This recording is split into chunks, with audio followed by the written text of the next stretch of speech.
Hello friends, welcome to my channel. ಇವತ್ತು ನಿಪ್ಪಟ್ಟು ಮಾಡೋದು ಹೇಗೆ ಅಂತ ನೋಡೋಣ. ತುಂಬ ಗರಿಗರಿಯಾಗಿ ಇರುತ್ತೆ, ತುಂಬ ಚೆನ್ನಾಗಿರುತ್ತೆ ಟೇಸ್ಟು, ಮತ್ತು ಈಸಿ ಕೂಡ ಮಾಡೋದು, ಇಮಿಡಿಯೇಟಾಗಿ ಆಗುತ್ತೆ.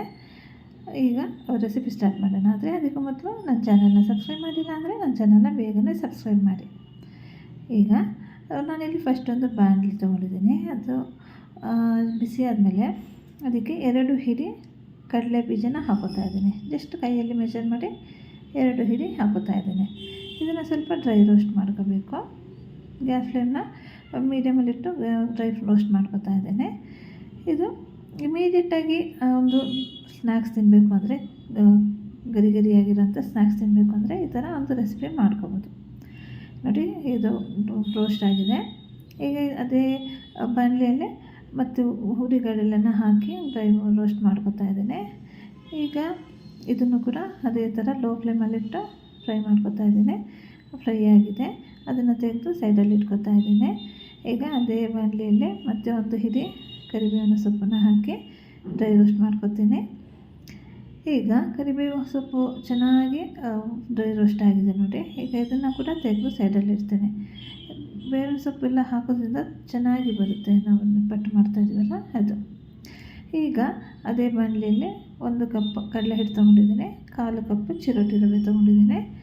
ಈಗ ಇದನ್ನು ಕೂಡ ಡ್ರೈ ರೋಸ್ಟ್ ಮಾಡ್ಕೊಳ್ಳೋಣ. ಜಸ್ಟ್ ಒಂದು 2-3 ಮಿನಿಟ್ಸ್ ಫ್ರೈ ಮಾಡಿದ್ರೆ ಸಾಕಾಗುತ್ತೆ.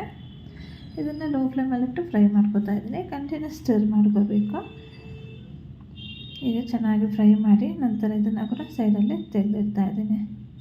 ಇದೇ ಥರ ವೆರೈಟಿ ರೆಸಿಪಿ ಆಲ್ರೆಡಿ ಅಪ್ಲೋಡ್ ಮಾಡಿದ್ದೀನಿ, ನೋಡಿಲ್ಲ ಅಂದರೆ ಚೆಕ್ ಮಾಡ್ಕೊಳ್ಳಿ. ಈಗ ಇದು 2-3 ಮಿನಿಟ್ಸ್ ಫ್ರೈ ಮಾಡ್ಕೊಂಡಿದ್ದೀನಿ. ಒಳ್ಳೆ ಪರಿಮಳ ಬರುತ್ತೆ. ಆವಾಗ ಅದನ್ನು ಗ್ಯಾಸ್ ಫ್ಲೇಮ್ನ ಆಫ್ ಮಾಡಿ ಈಗ ಇದನ್ನು ಸೈಡಲ್ಲಿ ಒಂದು ಪ್ಲೇಟಲ್ಲಿ ತೆಗೆದಿಟ್ಟಿದ್ದೇನೆ. ಈಗ ನಾನು ಇಲ್ಲಿ ಕಡಲೆ ಕಾಳು ಮತ್ತು ಪುಟಾಣಿ, ಬೇವಿನ ಸೊಪ್ಪು ಏನೋ ರೋಸ್ಟ್ ಮಾಡಿ ಇಟ್ಕೊಂಡಿದ್ನಲ್ಲ, ಅದನ್ನು ಒಂದು ಮಿಕ್ಸಿ ಜಾರಿಗೆ ಹಾಕಿ ತರಿ ಪೌಡ್ರ್ ಮಾಡ್ಕೊಂಡಿದ್ದೀನಿ. ಅದನ್ನು ಹಾಕೋತಾ ಇದ್ದೀನಿ ಈ ಅಕ್ಕಿ ಹಿಟ್ಟಿಗೆ. ನೋಡಿ, ಫೈನ್ ಪೌಡ್ರಲ್ಲ, ಜಸ್ಟ್ ತರಿಯಾಗಿ ಇದ್ದರೆ ಸಾಕಾಗುತ್ತೆ. ಈಗ ಇದಕ್ಕೆ ಒಂದು 2 ಟೇಬಲ್ ಸ್ಪೂನಷ್ಟು ಬಿಳಿ ಎಳ್ಳನ್ನು ಹಾಕೋತಾ ಇದ್ದೀನಿ.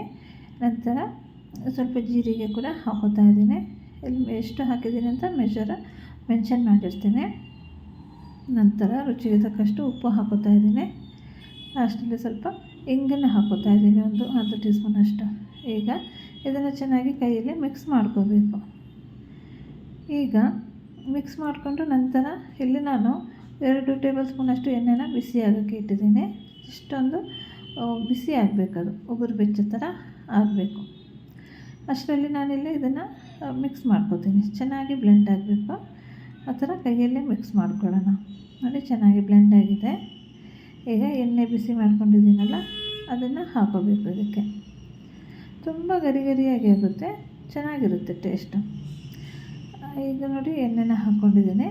ಎಣ್ಣೆ ಹಾಕಿ ಸ್ವಲ್ಪ ಕೈಯಲ್ಲಿ ಮಿಕ್ಸ್ ಮಾಡೋಕ್ಕೆ ಹೋಗಬೇಡಿ, ಬಿಸಿ ಎಣ್ಣೆ ಇದೆಯಲ್ಲ. ಸೊ ನಾನಿಲ್ಲೊಂದು ಸ್ಪೂನ್ ಯೂಸ್ ಮಾಡ್ತಾಯಿದ್ದೀನಿ. ಸ್ವಲ್ಪ ಮಿಕ್ಸ್ ಮಾಡ್ಕೊಳ್ಳೋಣ. ಹೀಗೆ ಇದಕ್ಕೆ ಖಾರಕ್ಕೆ ನಾನಿಲ್ಲಿ ರೆಡ್ ಚಿಲ್ಲಿ ಪೌಡರ್ ಹಾಕಬೇಕಿತ್ತು, ಸ್ಟಾರ್ಟಿಂಗಲ್ಲಿ ಹಾಕಿರಲಿಲ್ಲ. ಸೊ ಈಗ ಹಾಕೋತೀನಿ. ಎಣ್ಣೆನ ಚೆನ್ನಾಗಿ ಮಿಕ್ಸ್ ಮಾಡ್ಕೊಂಡಿದ್ದೀನಿ, ತಣ್ಣಗಾಗಿದೆ. ಈಗ ಸ್ವಲ್ಪ ರೆಡ್ ಚಿಲ್ಲಿ ಪೌಡರ್ ಹಾಕೋತಾ ಇದ್ದೀನಿ. ಖಾರ ಜಾಸ್ತಿ ಬೇಕು ಅಂದರೆ 1 ಟೀ ಸ್ಪೂನಷ್ಟು ಹಾಕೋಬೋದು, ಜಾಸ್ತಿನೇ ಹಾಕೋಬೋದು. ನಾನಿಲ್ಲಿ 1 ಟೀ ಸ್ಪೂನ್ ಹಾಕಿದ್ದೀನಿ. ಈಗ ಇದನ್ನು ಚೆನ್ನಾಗಿ ಮಿಕ್ಸ್ ಮಾಡ್ಕೋತೀನಿ. ಮಿಕ್ಸ್ ಮಾಡಿ ನಂತರ ನೀರು ಹಾಕಿ ಕಲಿಸ್ಕೋಬೇಕು. ಒಂದು ಚಪಾತಿ ಹಿಟ್ಟು ಹೇಗೆ ನಾವು ನಾದ್ಕೋತೀವಲ್ಲ, ಆ ಥರ ಮಾಡ್ಕೋಬೇಕು. ಸ್ವಲ್ಪನೇ ಎಣ್ಣೆ ಹಾಕಿ ನಾನಿಲ್ಲಿ ಮಿಕ್ಸ್ ಮಾಡ್ಕೋತೀನಿ. ನೋಡಿ, ಇಲ್ಲಿ ಫಸ್ಟು ಈ ರೆಡ್ ಚಿಲ್ಲಿ ಪೌಡರೆಲ್ಲ ಹಾಕಿದ್ದೀವಲ್ಲ, ಕಂಪ್ಲೀಟಾಗಿ ಎಲ್ಲ ಮಿಕ್ಸ್ ಆಗಬೇಕು, ಚೆನ್ನಾಗಿ ಬ್ಲೆಂಡ್ ಆಗಬೇಕು. ಆ ಥರ ಮಿಕ್ಸ್ ಮಾಡ್ಕೋಬೇಕು. ನೋಡಿ, ಈಗ ಸ್ವಲ್ಪನೇ ನೀರನ್ನು ಹಾಕಿ ಇದನ್ನು ಒಂದು ಡೋ ರೆಡಿ ಮಾಡ್ಕೋಬೇಕು. ಒಂದೇ ಸಲಕ್ಕೆ ನೀರು ಹಾಕೋದೇನೋ ಬೇಡ, ತುಂಬ ತೆಳುವಾಗ್ಬಿಡುತ್ತೆ. ಅದಕ್ಕೋಸ್ಕರ ಸ್ವಲ್ಪ ತಿಕ್ಕಿರಬೇಕಲ್ಲ, ಅದಕ್ಕೋಸ್ಕರ ಸ್ವಲ್ಪನೇ ನೀರನ್ನು ಹಾಕಿ ನಾನಿಲ್ಲೊಂದು ಡೋ ರೆಡಿ ಮಾಡ್ಕೊತಾ ಇದ್ದೀನಿ. ನೋಡಿ, ಈ ಥರ ಆಗ್ತಾ ಬಂತಲ್ಲ. ಈಗ ಈ ಥರ ಚೆನ್ನಾಗಿ ಮಿಕ್ಸ್ ಮಾಡಿಕೊಂಡು ಒಂದು ಡೋ ರೆಡಿ ಮಾಡ್ಕೊತೀನಿ. ನೋಡಿ, ಡೋ ರೆಡಿ ಆಗಿಬಿಡ್ತು. ಈಗ ಇದನ್ನು ಸೈಡಲ್ಲಿ ಇಡ್ತೀನಿ. ನಂತರ ಇಲ್ಲಿ ಒಂದು ಬಾಣಲೆಯಲ್ಲಿ ಎಣ್ಣೆ ಬಿಸಿ ಆಗೋಕ್ಕೆ ಇಟ್ಟಿದ್ದೀನಿ. ಈಗ ನೋಡಿ, ಇವತ್ತರ ಒಂದು ಕವರ್ ತೊಗೊಂಡಿದ್ದೀನಿ, ಅದರಲ್ಲಿ ಸ್ವಲ್ಪ ಎಣ್ಣೆ ಹಚ್ಕೊಂಡಿದ್ದೀನಿ. ಎಣ್ಣೆ ಹಚ್ಚಿ ಸಣ್ಣ ಬಾಲ್ ಮಾಡಿ ತೊಗೋಬೇಕು. ಅಂದರೆ ಸ್ವಲ್ಪ ಸಣ್ಣ ಸೈಜಲ್ಲೇ ನಿಪ್ಪಟ್ಟು ಮಾಡ್ಕೊತಾ ಇದ್ದೀನಲ್ಲ, ಸೈಜ್ ನಮಗೆ ಇಷ್ಟ ಬಂದಿರೋಂಥ ಸೈಜಲ್ಲಿ ಮಾಡ್ಕೋಬೋದು. ದೊಡ್ಡದು ಬೇಕಂದರೆ ದೊಡ್ಡದು ಕೂಡ ಮಾಡ್ಕೋಬೋದು. ಈಗ ನೋಡಿ ಇನ್ನೊಂದು ಕವರ್ ಅದ್ರ ಮೇಲೆ ಇಟ್ಟು ಯಾವುದಾದ್ರೊಂದು ಫ್ಲ್ಯಾಟ್ ಸರ್ಫೇಸ್ ಇರೋಂಥ ಒಂದು ಬೌಲ ಏನಾದರೂ ಇರುತ್ತಲ್ಲ, ಬಾಕ್ಸ್ ಏನಾದರೂ ಬೌಲ್ ಏನಾದರೂ ಇರುತ್ತಲ್ಲ, ಗ್ಲಾಸ್ ಆಗಲಿ, ಅದರಲ್ಲಿ ನಾವು ಈ ಥರ ಪ್ರೆಸ್ ಮಾಡ್ಕೋಬೇಕು. ಅವಾಗ ಫುಲ್ ತೆಳುವಾಗಿ ಬರುತ್ತೆ ನೋಡಿ. ಈ ಥರ ಪ್ರೆಸ್ ಮಾಡಿಕೊಂಡ್ರೆ ನಿಪ್ಪಟ್ಟು ಫುಲ್ ಸ್ಪ್ರೆಡ್ ಆಗುತ್ತೆ, ತೆಳುವಾಗುತ್ತೆ. ಈಗ ಇದನ್ನು ರೌಂಡ್ ಶೇಪಿಗೆ ಮಾಡಬೇಕು ಅಂದರೆ ಈ ಥರ ಒಂದು ಅದೇ ಬೌಲಲ್ಲಿ ನಾನು ಇಟ್ಟು ಕಟ್ ಮಾಡ್ಕೊತೀನಿ ನೋಡಿ. ರೌಂಡ್ ಶೇಪಿಗೆ ಬರುತ್ತೆ, ಆವಾಗ ಎಲ್ಲ ಈಕ್ವಲ್ ಶೇಪಲ್ಲಿ ಬರುತ್ತೆ, ಸೇಮ್ ಸೈಜಲ್ಲಿ ಇರುತ್ತಲ್ಲ. ಅದಕ್ಕೋಸ್ಕರ ಒಂದೇ ಬೌಲಲ್ಲಿ ಈ ಥರ ಕಟ್ ಮಾಡ್ಕೊತೀನಿ. ಎಲ್ಲನೂ ಇದೇ ಥರ ಮಾಡ್ಕೊತೀನಿ. ಈಗ ಎಣ್ಣೆ ಬಿಸಿಯಾಗೋಕ್ಕೆ ಆಲ್ರೆಡಿ ಇಟ್ಟಿದ್ದೀನಿ ನೋಡಿರಿ.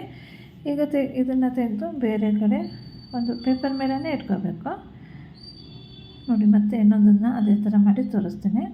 ಕೆಲವೊಂದು ಸಣ್ಣ ಬೌಲ್ ತೊಗೊಂಡಿದ್ದೀನಿ, ಅದನ್ನು ಈ ಥರ ಪ್ರೆಸ್ ಮಾಡಿಕೊಂಡು ನಂತರ ಈ ಥರ ಬೌಲಲ್ಲಿ ಪ್ರೆಸ್ ಮಾಡ್ಕೋಬೇಕು, ಆವಾಗ ಸ್ಪ್ರೆಡ್ ಆಗುತ್ತೆ.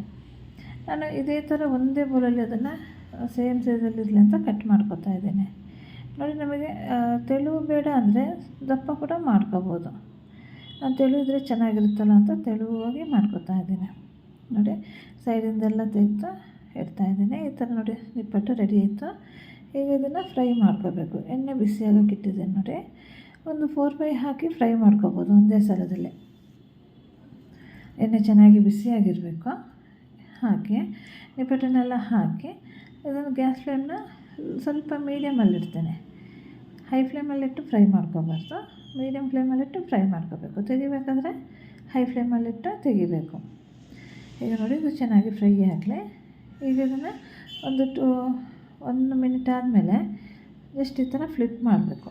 ಇಮಿಡಿಯೇಟಾಗಿ ನಾವು ಇದನ್ನೇನೋ ಮುಟ್ಟಕ್ಕೆ ಹೋಗಬಾರ್ದು. ಈಗ 1 ಮಿನಿಟ್ ಆದಮೇಲೆ ನಾವು ಈ ಥರ ಫ್ಲಿಪ್ ಮಾಡ್ಕೋಬೇಕು. ಮೀಡಿಯಮ್ ಫ್ಲೇಮಲ್ಲಿಟ್ಟು ಸ್ಲೋಲಿ ಫ್ರೈ ಮಾಡ್ಕೊಳ್ಳೋಣ, ತುಂಬ ಕ್ರಿಸ್ಪಿಯಾಗಿ ಆಗುತ್ತೆ ಅದಕ್ಕೋಸ್ಕರ. ಈಗ ನೋಡಿ ಕಲರ್ ಚೇಂಜ್ ಆಗ್ತಾ ಬರುತ್ತೆ ಸ್ವಲ್ಪ, ಆವಾಗ ಗೊತ್ತಾಗುತ್ತೆ ಫ್ರೈ ಆಗಿದೆ ಅಂತ. ಫುಲ್ ಕ್ರಿಸ್ಪಿಯಾಗಿ ಆಗುತ್ತೆ. ಈಗ ನೋಡಿ ಒಂದು ಸೈಡು ಫ್ರೈ ಆಗ್ತಾ ಇದೆಯಲ್ಲ, ಫ್ಲಿಪ್ ಮಾಡಿ ಇರೋದ್ರಿಂದ ಇನ್ನೊಂದು ಸೈಡ್ ಕೂಡ ಸ್ಲೋಲಿ ಫ್ರೈ ಆಗುತ್ತೆ. ಈಗ ನೋಡಿ ಫ್ರೈ ಆಗ್ತಾ ಬಂತು. ಈಗ ಇದನ್ನು ಸ್ವಲ್ಪ ಹಾಗೆ ಫ್ಲಿಪ್ ಮಾಡಿ ನಂತರ ರಿಮೂವ್ ಮಾಡ್ತೇನೆ. ಇಷ್ಟು ಕಲರ್ ಬಂದರೆ ಸಾಕು, ಜಾಸ್ತಿ ಕಲರ್ ಬಂದರೆ ಫುಲ್ ಅಷ್ಟು ಚೆನ್ನಾಗಿರಲ್ಲ. ಈಗ ನೋಡಿ ಕಂಪ್ಲೀಟಾಗಿ ಫ್ರೈ ಆಗಿದೆ. ಇದನ್ನು ತೆಗಿತಾ ಇದ್ದೀನಿ ನೋಡಿ. ಗರಿ ಗರಿಯಾದ ನಿಪ್ಪಟ್ಟು ರೆಡಿ ಆಯಿತು ನೋಡಿ. ಎಷ್ಟು ಕ್ರಿಸ್ಪಿಯಾಗಿದೆ ಅಂತ ಇದನ್ನು ನೋಡಿ ಕಟ್ ಮಾಡಿ ತೋರಿಸ್ತೀನಿ. ತುಂಬಾ ಕ್ರಿಸ್ಪಿಯಾಗಿದೆ. ನೀವು ಮಾಡಿ ನನಗೆ ಕಮೆಂಟ್ ಮಾಡಿ ತಿಳಿಸಿ ಹೇಗಿತ್ತು ಅಂತ. ಮತ್ತು ಸಬ್ಸ್ಕ್ರೈಬ್ ಮಾಡೋದನ್ನು ಮರಿಬೇಡಿ. ತಪ್ಪದೆ ಸಬ್ಸ್ಕ್ರೈಬ್ ಮಾಡಿ. ವಿಡಿಯೋ ಇಷ್ಟ ಆಗಿದ್ರೆ ಒಂದು ಥಮ್ಸ್ ಅಪ್ ಕೊಡಿ.